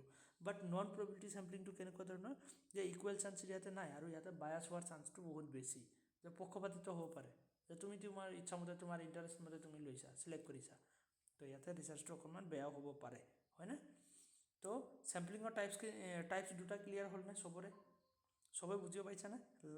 লিলি আফৰোজা, প্ৰতীক্ষা বুজিব পাৰিছা? অ'কে, হয়। তো নেক্সট আমি যাওঁ টাইপছত, মেইনলি আমি probability আৰু নন probability চেম্পলিঙৰ এটা এটাকৈ আমি টাইপছ ক্লিয়াৰ কৰিম। চিম্পল ৰেণ্ডম চেম্পলিং, তো চেম্পলিঙৰ আমাৰ ইয়াতে ৰ'বাচোন,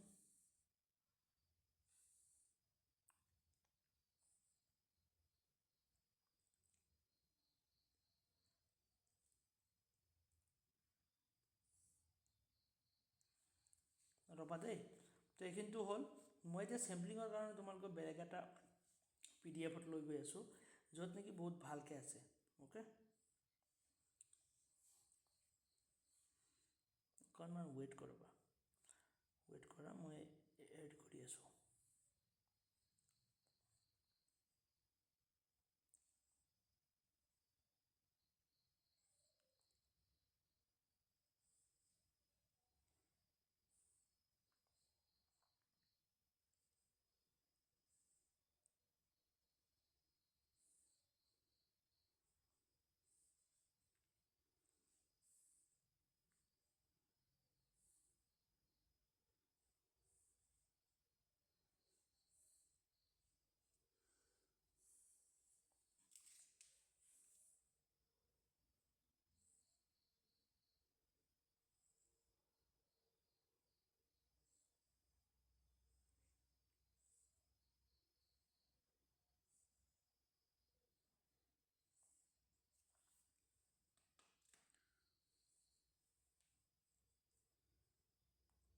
থাকিলে নইজ বেৰিয়াৰ,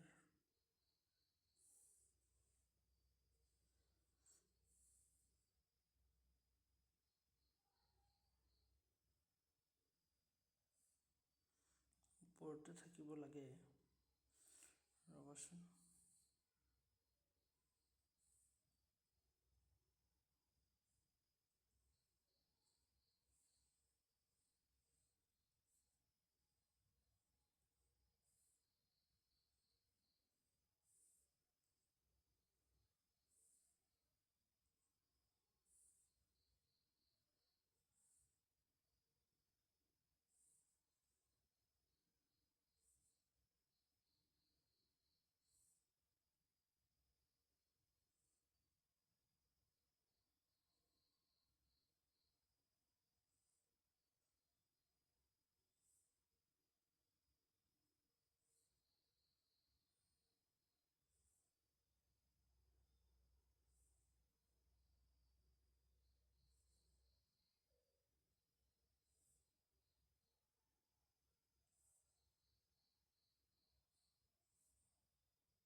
PDFটো মই বিচাৰি পোৱা নাই ইয়াতে, থাকিব লাগিছিলে।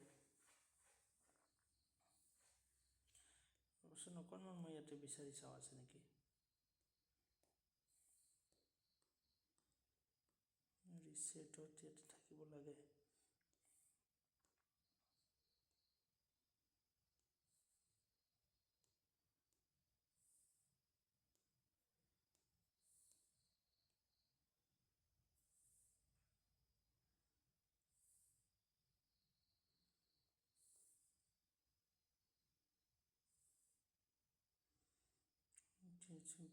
ৰিচাৰ্চ চেম্পলিঙৰ এইখিনি মই বিচাৰি পোৱা নাই, ক'ত থাকিল sampling, random and non random sampling.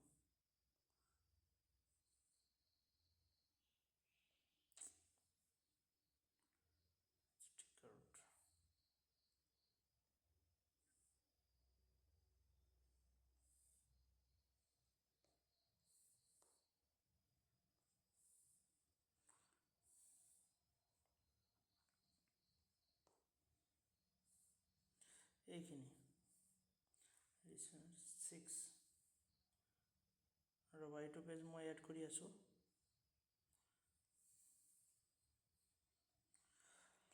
তো চেম্পলিঙৰ কাৰণে তোমালোকৰ ৰিচাৰ্চৰ ইয়াতে মই এড কৰি দিওঁ হা, চেম্পলিং টাইপছতে ব্লেংক পেজ। তো এইটো চোৱা, তো মেথড অফ চেম্পলিং। তো চেম্পলিঙত আমি এনেকৈ টাইপছখিনি পাওঁ।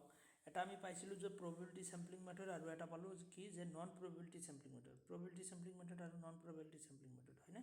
এটা ৰেণ্ডম চেম্পলিং আৰু এটা নন ৰেণ্ডম চেম্পলিং। তো নামখিনি বেলেগ বেলেগকৈ আছে বাৰু, যে প্ৰবেবিলিটি আৰু ৰেণ্ডম একেই কথা, আৰু নন প্ৰবেবিলিটি আৰু নন ৰেণ্ডম একেই কথা হয়নে। তো এতিয়া কথা হ'ল যে probability sampling আমি কি পাওঁ simple random sampling এটা নাম ইয়াৰে চাৰিটা পাঁচটা টাইপ আছে আৰু তাৰো পাঁচটা টাইপ আছে দুটাৰে পাঁচটা টাইপ আছে তো এইটোৰ এটা ফাৰ্ষ্ট টাইপ হ'ল যে simple random sampling এটা নাম্বাৰ 1 নাম্বাৰ 2 কি আছে যে stratified random sampling তাৰপিছত নেক্সট কি আছে যে systematic random sampling নাম্বাৰ 4 আছে কি মাল্টি স্টেজ random sampling আৰু cluster sampling তো ইয়াতে পাঁচটা আছে ঠিক তেনেকৈ ইয়াতো পাঁচটা আছে convenient sampling number 1 judgmental sampling number 2 quarter sampling number 3 snowball sampling number 4 আৰু এটা আছে তোমাৰ কি যে ডাইমেনশনাল স্যাম্পলিং ইয়াতে মই এড কৰি দিছো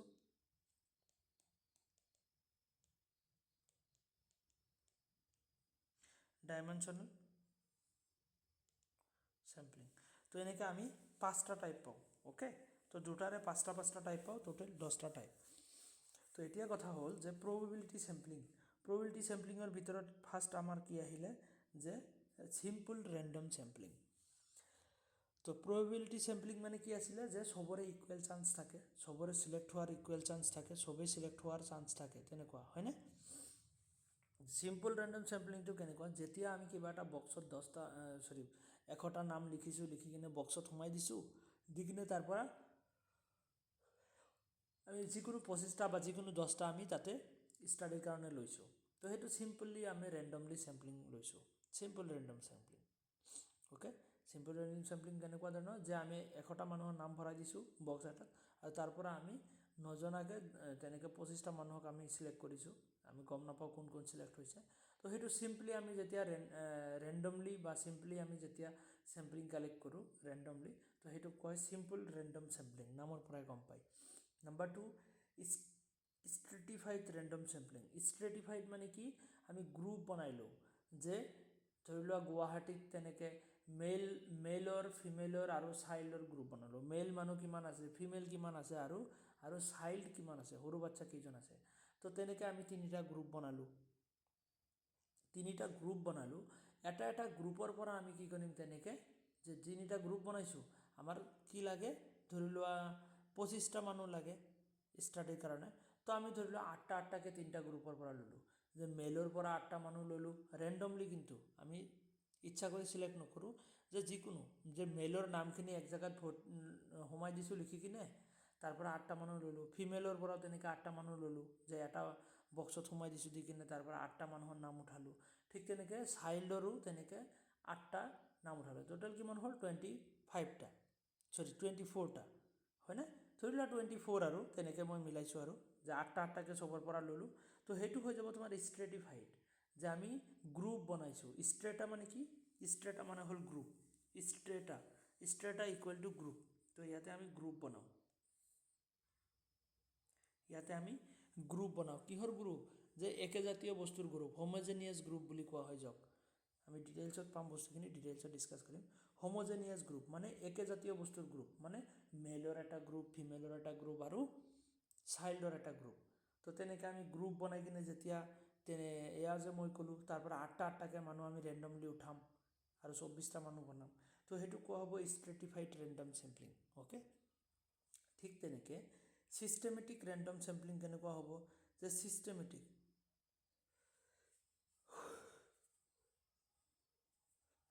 যে আমি কি কৰিলো কৰবাত গাঁৱত গৈছো আমি কি কৰিব ধৰিলোৱা ডাটা কালেক্ট কৰিব গৈছো স্যাম্পলিং কালেক্ট কৰিব গৈছো যে ফাৰ্ষ্টৰ কি কৰিলো যে ধৰিলোৱা এটা গাঁৱত তোমাৰ 100টা ঘৰ আছে 100টা মানুহৰ ঘৰ আছে তো তাৰ পৰা 100টা মানুহৰ ডাটাটো আমি কালেক্ট কৰিব নোৱাৰো বহুত হৈ যাব তো হেতু কাৰণে আমি কি কৰিম সিস্টেমেটিকলি ডাটা কালেক্ট কৰিম কেনেকুৱা ধৰণৰ যে আমি ফাৰ্ষ্টত 100টা মানুহৰ 100টা ঘৰ নম্বৰ থাকে তো 1 ৰ পৰা 100 লৈকে আমি নাম্বাৰ লিখিলো ঘৰ নম্বৰ লিখি কিনে আমি বক্সত মিক্স কৰি দিলো দি কিনে আমি কি কৰিলো যে আমি ক'লো যে 100টা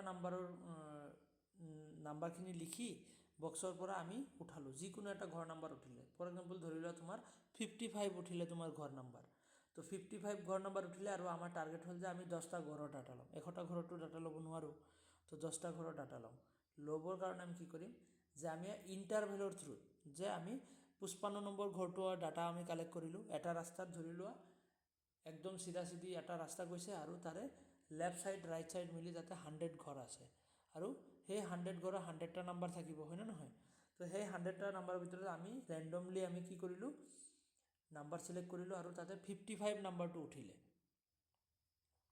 55 নাম্বাৰ উঠিলে যে আমি গম পালোঁ যে 55ৰ পৰা আমি ডাটা কালেক্ট কৰা ষ্টাৰ্ট কৰিম তো ৰেণ্ডমলি হ'লনে বস্তুটো আমিতো নাজানো যে 55টোৱে উঠিব আমাৰ হাতত বেলেগ নাম্বাৰ উঠিব পাৰিলে হয় তো তাতে কি কৰিলোঁ যে মই যে ফাৰ্ষ্টৰ 55 ঘৰটো ডাটা কালেক্ট কৰিলোঁ কৰি কিনে আমি কি কৰিলোঁ আমি 10টা ঘৰৰ ডাটা যিহেতু ল'ম তো আমি কি কৰিলোঁ যে মাজতে দুটা ঘৰ বাদ দি আকৌ 55ৰ দুটা পিছত কিমান হ'ব 55 56 আৰু 57 বাদ দি 58ত গ'লোঁ 58ত গৈ কিনে ডাটা কালেক্ট কৰিলোঁ 55ৰ পৰা 58ত গ'লোঁ মানে মাজতে আমি দুটা এৰি দিলোঁ দুটা ঘৰ আকৌ তাতে আকৌ দুটা 58ৰ পৰা আকৌ দুটা এৰি কিনে আমি কি কৰিলোঁ 59 60 সেই দুটা বাদ দি কিনে আমি 69 নম্বৰ ঘৰৰ পৰা আকৌ ডাটা কালেক্ট কৰিলোঁ এটা ছিষ্টেমেটিকেলি চলি আছেনে নাই সেইটো হ'ল ছিষ্টেমেটিক ৰেণ্ডম চেম্পলিং যে ইয়াতে ছিষ্টেমেটিকেলি চলাই আছোঁ মানে দুটা ঘৰ বাদ দি কিনে আকৌ ডাটা কালেক্ট কৰি আছোঁ দুটা ঘৰ বাদ দি এনেকৈ আমি ডাটাবোৰ কালেক্ট কৰি আছোঁ এনেকৈ আমি 10টা ঘৰৰ ডাটা কালেক্ট কৰিম তো সেইটো হ'ব ছিষ্টেমেটিক ৰেণ্ডম চেম্পলিং নেক্সট আহিব আমাৰ কি যে multi stage random sampling multi stage যে বেলেগ বেলেগ ষ্টেজ ৱাইজ ফৰ এক্সাম্পল আমি ফাৰ্ষ্টত কি কৰিলোঁ যে আমি গোটেই আমাৰ ইণ্ডিয়াৰ ষ্টেটখিনিৰ আমি ৰেণ্ডমলি যিকোনো এটা ষ্টেটৰ আমি ডাটা ল'লোঁ তাৰপিছত কিবা সেইটো ষ্টেটৰে আকৌ যিকোনো ধৰি লওক 50টা ডিষ্ট্ৰিক্ট আছে 50টা ডিষ্ট্ৰিক্টৰ ভিতৰত যিকোনো এটা ডিষ্ট্ৰিক্টৰ ডাটা আমি ল'লোঁ তো সেয়া ৰেণ্ডমলি আকৌ এনেকুৱা নহয় যে আমি ঘৰত কি কৰিলোঁ যে আমি ধৰি লোৱা ইয়াতে আমাৰ কি আছে যে 55 ষ্টেট আছে অ'কে 55 ষ্টেটৰ আমি নামখিনি লিখি কিনে এটা বক্সত সোমাই দিছোঁ দি কিনে তাৰ পৰা আমি যিকোনো এটা ষ্টেট চিলেক্ট কৰিলোঁ ধৰি লোৱা উৰিষ্যা উঠিছে অ'কে ধৰি লোৱা আমাৰ অসম উঠিছে বাদ দিয়া উৰিষ্যাৰ ডিষ্ট্ৰিক্টৰ নাম নাজানো তো অসম উঠিছে তো অসমৰ কি কৰিলোঁ আকৌ ইয়াতে আমাৰ কিমান আছে যে 33 ডিষ্ট্ৰিক্টছ আছে তো 33 ডিষ্ট্ৰিক্টছত আকৌ আমি কি কৰিলোঁ যে 33 ডিষ্ট্ৰিক্টছৰ নাম লিখি তাৰ পৰা আকৌ ৰেণ্ডমলি আমি উঠালোঁ ধৰিলোঁ আমাৰ কি উঠিলে যে তোমাৰ কামৰূপ মেট্ৰ' উঠিলে যে কামৰূপ মেট্ৰ' যে গুৱাহাটীত তোমাৰ হেৰিটো উঠিলে ডিষ্ট্ৰিক্টৰ নামটো উঠিলে তো এতিয়া ডিষ্ট্ৰিক্টৰ নামটো উঠাৰ পিছত আকৌ আমি কি কৰিলোঁ যে তাৰে ভিলেজ কেইটাৰ নাম সেই গুৱাহাটীৰ কামৰূপ মেট্ৰৰ ভিতৰত কেইটা ভিলেজ বা কেইটা ৱাৰ্ড আছে তো সেই গোটেই ৱাৰ্ড বা ভিলেজখিনিৰ বিষয়ে আমি হেৰি কৰিলোঁ লিষ্ট বনাই কিনে তাৰ পৰা যিকোনো এটা ভিলেজক চিলেক্ট কৰিলোঁ আকৌ সেই ভিলেজত ধৰি লোৱা কেইটা ঘৰ আছে ধৰি লোৱা 200 ঘৰ আছে সেই ভিলেজত সেই 200 ঘৰৰ আকৌ ঘৰ নাম্বাৰখিনি লিখি আমি তাৰ পৰা ৰেণ্ডমলি চিলেক্ট কৰিলোঁ এটাক তাৰমানে কি ইয়াতে ষ্টেজ ৱাইজ গৈ আছে ফাৰ্ষ্টত আমি ষ্টেট ৱাইজ গ'লোঁ তাৰপিছত ডিষ্ট্ৰিক্ট ৱাইজ তাৰপিছত আমি হাউচ হোল্ড বা ঘৰ ৱাইজ গৈ আছোঁ হাউচ নাম্বাৰ ৱাইজ তাৰমানে কি এটা ষ্টেপ বাই ষ্টেপ বস্তুবোৰ চলি আছে সেইটো কাৰণে কোৱা হয় মাল্টি ষ্টেজ বেলেগ বেলেগ ষ্টেজত মাল্টি ষ্টেজ যে ষ্টেট ডিষ্ট্ৰিক্ট তো এনেকুৱা আমাৰ লাহে লাহে হাউচ হোল্ড এনেকৈ আহি আছে তো সেইটো হ'ল তোমাৰ কি মাল্টি ষ্টেজ চেম্পলিং আৰু এটা হ'ল তোমাৰ ক্লাষ্টাৰ চেম্পলিং আমি ষ্ট্ৰেটিফাইড চেম্পলিঙত আমি কি গম পাইছিলোঁ তাতে গ্ৰুপ বনাই লোৱা হয় কেনেকুৱা গ্ৰুপ মেল ফিমেল চাইল্ড এনেকৈ গ্ৰুপ বনাই লোৱা হয় কিহত এই 2 নম্বৰটো ষ্ট্ৰেটিফাইড চেম্পলিঙত আৰু ক্লাষ্টাৰ চেম্পলিংটো কেনেকুৱা জানানে ক্লাষ্টাৰতো আমি গ্ৰুপ বনাই লওঁ ষ্ট্ৰেটিফাইড চেম্পলিঙতো আমি গ্ৰুপ বনাওঁ মেইলৰ এটা গ্ৰুপ ফিমেলৰ এটা গ্ৰুপ চাইল্ডৰ এটা গ্ৰুপ হয়নে বাট ক্লাষ্টাৰ চেম্পলিঙত আমি মেইলৰ এটা গ্ৰুপ ফিমেলৰ এটা গ্ৰুপ এনেকৈ নবনাওঁ মেল ফিমেল চাইল্ড তেনেকৈ মিলাই কিনে আমি এটা গ্ৰুপ বনাই দিওঁ যে এই 10জন মিলি এটা গ্ৰুপ তাতে বাচ্চাও থাকিব পাৰে মেইলো থাকিব পাৰে ফিমেলো থাকিব পাৰে কোনো মানে ঠিক নাই যে তাতে 5জন মেইল আছে 2জন ফিমেল আছে আকৌ তোমাৰ বাকী 3জন চাইল্ড আছে তেনেকুৱা হ'ব পাৰে অ'কে বা 5জন ল'ৰা 5জন ছোৱালী তাকো তোমাৰ তেনেকুৱা চাইল্ডো থাকিব 4জন ল'ৰা 4জন ছোৱালী আৰু তোমাৰ 2টা চাইল্ড আছে তেনেকুৱা হ'ব পাৰে অ'কে তো সেইটো কোৱা হ'ব তোমাৰ কি যে ক্লাষ্টাৰ চেম্পলিং যে মিক্স কৰি কিনে যেনেকুৱা 10টা বা 15টা মানুহৰ এটা গ্ৰুপ বনাই দিওঁ তো সেইটো কোৱা হ'ব তোমাৰ ক্লাষ্টাৰ চেম্পলিং অ'কে তো ফাৰ্ষ্টৰখিনি মই আকৌ বুজাই দিওঁ চিম্পল ৰেণ্ডম চেম্পলিং য'ত নেকি চিম্পলি এটা বক্সত নাম ৰাখি কিনে তাৰ পৰা উঠোৱা চিম্পলি আমি ৰেণ্ডম যেনেকৈ আমি চেম্পল চিলেক্ট কৰোঁ তাৰপিছত ষ্ট্ৰেটিফাইডটো আমি গ্ৰুপ বনাই লওঁ মেইলৰ এটা গ্ৰুপ ফিমেলৰ এটা গ্ৰুপ আৰু চাইল্ডৰ এটা গ্ৰুপ মেইলৰ গ্ৰুপ বনাই কিনে মেইলৰ পৰা আমি যিকোনো চিলেক্ট কৰিম চাইল্ডৰ পৰা তেনেকৈ যিকোনো এটা চিলেক্ট কৰিম বা 2টা চিলেক্ট কৰিম হয়নে গ্ৰুপ বনাই কিনে নামখিনি লিখি অ'কে মেইল যিমান আছে গোটেই নামখিনি লিখি তাৰ পৰা যিকোনো এটা উঠাম তো সেইটো ষ্ট্ৰেটিফাইড মানে গ্ৰুপ বনাই লওঁ বেলেগ বেলেগকৈ একেজাতীয় বস্তুত গ্ৰুপ চিষ্টেমেটিক চেম্পলিংটো আমি ফাৰ্ষ্টত এটা চিলেক্ট কৰোঁ আৰু তাৰ 2 ঘৰ বাদে বাদে আমি কি কৰোঁ যে আমি ডাটা চিলেক্ট কৰোঁ চিষ্টেমেটিকলি চলি আছে 3 ঘৰ বাদে বাদে হ'ব পাৰে বা 5 ঘৰ ইণ্টাৰভেল লৈ কিনেও হ'ব পাৰে তেনেকুৱা ধৰণৰ আৰু তোমাৰ ক্লাষ্টাৰ চেম্পলিং কোনটো হয় ক্লাষ্টাৰটো তেনেকুৱা ধৰণৰ যে আমি গ্ৰুপ বনাইলোঁ বাট তিনিওটা বস্তুৰে মানে মিক্স কৰি কিনে গ্ৰুপ বনাওঁ মেল ফিমেল চাইল্ড তিনিওটাৰে গ্ৰুপ বনোৱা হয় আৰু সেই গ্ৰুপখিনিক আমি ষ্টাডি হিচাপে ল'ম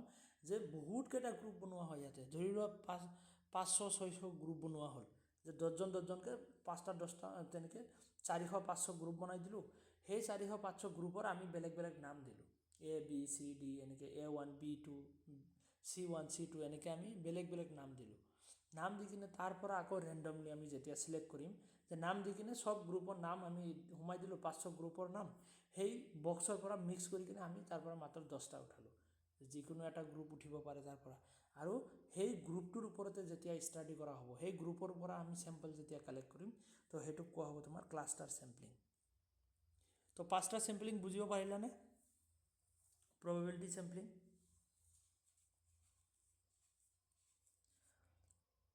টান লাগিছে নেকি বেছি টান লাগিছে নেকি আফৰোজা বুজিব পাৰিছা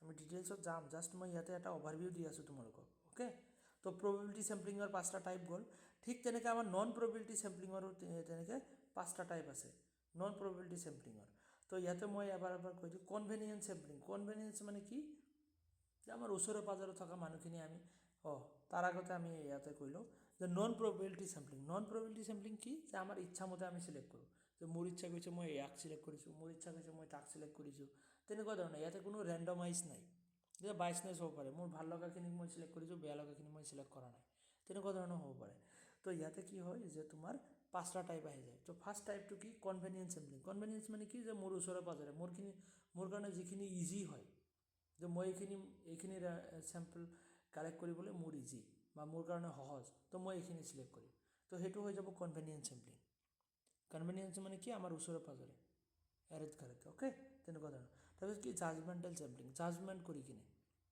যে আমি কিবা টেষ্ট পাতিম বা এক্সামিনেশ্যন পাতি কিনে তাতে যোনসকলে পাছ কৰিব সিহঁতকে মই চিলেক্ট কৰিম কেনেকুৱা ধৰণৰ যে ক্ৰিকেট খেলৰ কাৰণে মই কিবা এটা ৰিচাৰ্চ কৰি আছোঁ যে যোনে ভাল ক্ৰিকেট খেলিব পাৰে মই সিহঁতকহে চিলেক্ট কৰিম আৰু মই ক্ৰিকেট খেলা সিহঁতক পাতি কিনে চাইছোঁ যে এইকেইজনে ভাল ক্ৰিকেট খেলিব পাৰে তো এইকেইজনকহে চিলেক্ট কৰা হ'ব তাৰমানে কি এইটো মোৰ ইচ্ছামতে হৈ আছে সেইটো জাজমেণ্ট কৰি কিনে জাজমেণ্ট লোৱা হ'ল যে হয় তোমালোকে ভাল খেলিছা তো তোমালোকক 10জনক মই চিলেক্ট কৰিছোঁ তাৰপিছত কোৱাটা চেম্পলিং কোৱাটা মানে কি এটা কণ্ডিশ্যন দি দিয়া যে মই 50 বছৰৰ ওপৰৰ মানুহখিনিকহে চিলেক্ট কৰিম 50 বছৰৰ তলৰখিনি মই চিলেক্ট নকৰোঁ যে যাৰ পইচা বেছি আছে মই সেইখিনিকহে চিলেক্ট কৰিম যাৰ পইচা বেছি আছে পকা ঘৰ আছে সিহঁতকহে মই মোৰ ৰিচাৰ্চৰ পাৰ্ট হিচাপে চিলেক্ট কৰিম তো সেইটো হ'ব তোমাৰ কোৱাটা ইয়াতে এটা কোৱাটা বা এটা কণ্ডিশ্যন দিয়া হৈ গৈছে যে যাৰ পকা ঘৰ আছে লগতে ধনী মানুহ হয় সিহঁতকহে চিলেক্ট কৰা হ'ব দুখীয়াখিনিক চিলেক্ট কৰা নহয় যাৰ পকা ঘৰ নাই তো তেনেকুৱা ধৰণৰ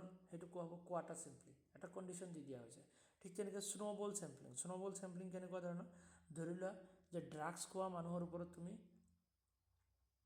ৰিচাৰ্চ কৰি আছা ফাৰ্ষ্টত 2টা ড্ৰাগছ খোৱা মানুহক তুমি ধৰি কিনে তুমি সিহঁতক সুধিছা কিবা কিবি কুৱেশ্যন সুধিছা যে আপুনি কিয় ড্ৰাগছ লয় কেনেকুৱা ফিল হয় কিয় লয় আপোনাৰ একচুৱেল ক'ৰ পৰা ষ্টাৰ্ট হ'ল কি হ'ল তুমি ডাটা কালেক্ট কৰি আছা সেইবোৰ তো সেইটো কাৰণে তুমি কি কৰিলা য'ত 2জন মানুহক ল'লা সেই 2জনক আকৌ তুমি ৰিকুৱেষ্ট কৰিছা প্লিজ আপোনালোকে এজনে আৰু 2জন মানুহ দিয়ক যে আপুনিও 2জন দিয়ক আপুনিও 2জন দিয়ক মানে এটা চেইন ছিষ্টেমত গৈ আছে স্ন'বল চেম্পলিংটো তোমাৰ চেইন চেম্পলিং বুলি কোৱা হয় চেইন ছিষ্টেমত যায় 2জনক ধৰিলা সেই 2জনক আকৌ ৰিকুৱেষ্ট কৰিলে যে আপোনালোকে আৰু 2জন দিয়ক 2জন দিলে তাৰপিছত 4জন হৈ গ'ল সেই 4জনক আকৌ 2জনকৈ দিব গ'লে কিমান হ'ব 16 হৈ যাব তো তেনেকৈ এটা চেইন ছিষ্টেমত চবৰ পৰাই 2জনকৈ লৈ আছা তাৰমানে কি এইটো স্ন'বল চেম্পলিং বা এটা চেইন ছিষ্টেম চেম্পলিং যিটো চেইন চেম্পলিং বুলি কোৱা হয় নেক্সট আছে তোমাৰ ডাইমেনশ্যনেল চেম্পলিং তো ডাইমেনশ্যনেল চেম্পলিং কোনটো কোৱা হয় জানানে বহুতকেইটা কণ্ডিশ্যন দিয়া হয় যে মানুহজন কি হ'ব লাগিব যে ধনী হ'ব লাগিব পকা ঘৰ থাকিব লাগিব দেখাত বগা হ'ব লাগিব লগতে কি হ'ব লাগিব সি শিক্ষিত হ'ব লাগিব এনেকুৱা BA পাছ বা MA পাছ এটা কণ্ডিশ্যন দি দিছা এনেকুৱা হ'ব লাগিব লগতে কি হ'ব লাগিব যে তেনেকুৱা ধৰি লোৱা তোমাৰ কিবা মুভি বা চিনেমাত কাম কৰা হ'ব লাগিব বহুতকেইটা কণ্ডিশ্যন দি দিছা মানে মোৰ দেন 2 কণ্ডিশ্যন হ'লে যে তুমি 3টা 4টা 5টা কণ্ডিশ্যন দি দিছা, সেইখিনি কোৱালিফাই হ'লেহে সিহঁতক তুমি চিলেক্ট কৰিবা। যে ধনী হ'ব লাগিব, দেখাত বগা হ'ব লাগিব, পকা ঘৰ থাকিব লাগিব, আৰু কি হ'ব লাগিব যে তোমাৰ উচ্চ শিক্ষিত হ'ব লাগিব, তেতিয়াহ'লেহে মই চেম্পল হিচাপে ল'ম। তাৰমানে কি ইয়াতে তুমি 4টা 5টা কোৱালিটি দি দিলা, এইখিনি তোমাৰ গোটেই ফুলফিল কৰিব লাগিব, তেতিয়াহ'লে তুমি ল'বা তাক। তো সেইটো কয় তোমাৰ ডাইমেনশ্যনেল চেম্পলিং। বহুতকেইটা কণ্ডিশ্যন দি দিয়া আৰু সেই কণ্ডিশ্যন ফুলফিল কৰিলে সিহঁতকহে তুমি চেম্পল হিচাপে লোৱা। তো সেইটো কোৱা হ'ব তোমাৰ ডাইমেনশ্যনেল চেম্পলিং। ইয়াতে আমি এটা জাজমেণ্টেল চেম্পলিং পাইছিলোঁ, এটা কোৱাটা চেম্পলিং। জাজমেণ্টেল মানে কি, আমি জাজমেণ্ট কৰি কিনে লওঁ, যোনে ভাল ক্ৰিকেট খেলিব পাৰে সিহঁতক লোৱা হৈছে। কোৱাটা চেম্পলিংটো কোৱাটা এটা ষ্টেণ্ডাৰ্ড ছেট কৰি দিয়া হয়। কোৱাটা ডেট মিনছ ষ্টেণ্ডাৰ্ড, হয়নে? যে যোনে এনেকুৱা ধৰণৰ হ'ব, মানে কেনেকুৱা ধৰণৰ, যে যোনে 50 বছৰৰ ওপৰত হ'ব আৰু দেখাত বগা হ'ব, তো সিহঁতক লোৱা হ'ব। তো এটা 2টা কণ্ডিশ্যন, তো সেইটো কোৱাটা। আৰু তোমাৰ ডাইমেনশ্যনেলটো বহুতকেইটা কণ্ডিশ্যন দিয়া হয়, আৰু বহুতকেইটা কণ্ডিশ্যন গোটেইখিনিয়ে যদি তোমাৰ ফুলফিল কৰিব পাৰে, তেতিয়াহ'লে সিহঁতক লোৱা হ'ব। তাৰমানে সেইটো ডাইমেনশ্যনেল চেম্পলিং। তো এনেকৈ আমি ইয়াতো 5টা চেম্পলিঙৰ টাইপছ পাওঁ। তো অহাকালি আমি নেক্সট ক্লাছত আমি গোটেই ডিটেইলছত চাম, লগতে আমি হাইপ'থেচিছ কাক কয়, হাইপ'থেচিছৰ বিষয়ে শেষ কৰিম। আমাৰ নেক্সট ক্লাছ আৰু এটা ক্লাছত আমাৰ ৰিচাৰ্চ কমপ্লিট হ'ব। অ'কে, তো আজি আমি ইমানতে এৰো নেকি? তো বস্তুখিনি চাবা, কিবা যদি ডাউট লাগে তো নেক্সট ক্লাছত সুধি ল'বা, পইণ্ট আউট কৰি ৰাখি দিবা। অ'কে, তো আজি আমি ইমানতে এৰো।